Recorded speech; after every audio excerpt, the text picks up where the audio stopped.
নমস্কাৰ চাবিদসকল অষ্টম দৰমহা আয়োগৰ এক বিশেষ শেহতীয়া খবৰ আহিছে যিটো সকলো চৰকাৰী কৰ্মচাৰীৰ পেঞ্চনসকলে জনাটো অত্যন্ত জৰুৰী হয় চাবিদসকল আপোনালোকে ঠিকেই শুনিছে কিয়নো কেন্দ্ৰীয় চৰকাৰে অষ্টম দৰমহা আয়োগ গঠন কৰিবলৈ তেখেতসকলে 3জনীয়া যি কমিটি গঠন কৰিছে এজন অধ্যক্ষ লগতে আৰু দুজন সদস্য তেওঁলোকে বাছি দিব আৰু তেওঁলোকে আপোনাৰ অষ্টম দৰমহা আয়োগৰ অধীনত ফিটমেণ্ট ফেক্টৰী কিমান হ'ব আনহাতে আপোনালোকৰ মূল্যবৃদ্ধি কিমান হ'ব সেয়া তেওঁলোকে ৰিজাই চাই এটা তেওঁলোকে ফিটমেণ্ট ফেক্টৰ আগবঢ়াব আৰু যিয়ে নহওক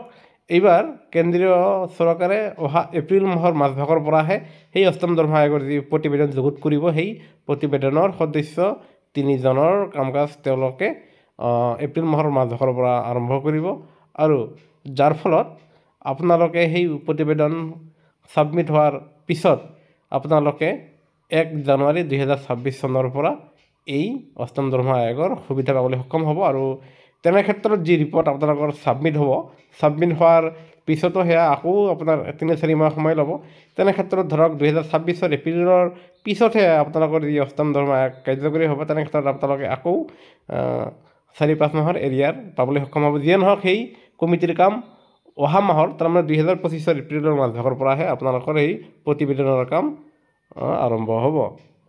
আৰু ঠিক এইখিনি সময়তে আন এক খবৰ হৈছে সেয়া হ'ল কেন্দ্ৰীয় চৰকাৰে বৰ্তমান সময়ত UPS প্ৰৱৰ্তন কৰিবৰ কাৰণে উঠি পৰি লাগিছে আৰু তেওঁলোকে এই UPS এই 2025 এপ্ৰিলৰ পৰা কৰ্মচাৰী আৰু পেঞ্চনাৰসকলক দিবলৈ তেওঁলোকে যত্ন কৰি আছে আৰু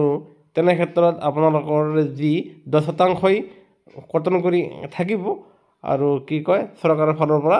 18.5% যোগান ধৰা হ'ব আৰু এই ক্ষেত্ৰত কোৱা হৈছে যে ন্যূনতম আপোনালোকে 10 বছৰ চাকৰি সম্পাদন কৰিলেহে আপোনালোকে ন্যূনতম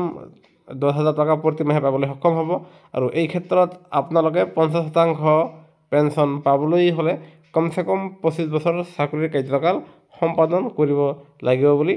জনা গৈছে আৰু এয়া বৰ্তমান MPSৰ অধীনৰ চৰকাৰী কৰ্মচাৰীসকলৰ ক্ষেত্ৰত প্ৰযোজ্য হোৱাৰ লগতে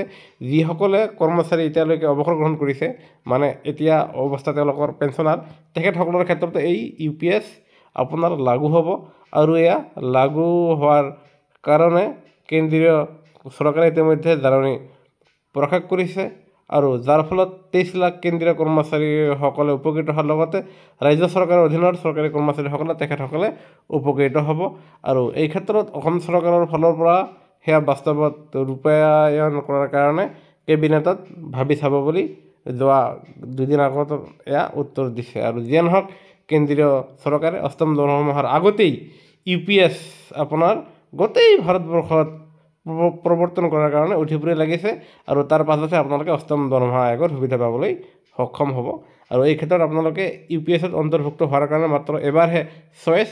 লাভ কৰিব আপোনালোকে দ্বিতীয় চইচ লাভ নকৰিব আৰু এবাৰ আপোনালোকে তাত অন্তৰ্ভুক্ত হোৱাৰ ফলত UPSত অন্তৰ্ভুক্ত হোৱাৰ ফলত আপোনালোকে দুনাই দ্বিতীয়বাৰ আপোনালোকে কি কয় বেলেগ এটা পেঞ্চন স্কিম বাছনি কৰি ল'ব নোৱাৰিব আৰু লগতে আপোনালোকৰ যি 10% কাটি ল'ব সেয়া MPSৰ অধীনত আপোনালোকে 60% লাভ কৰিব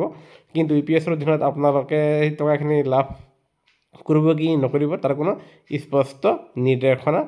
নাই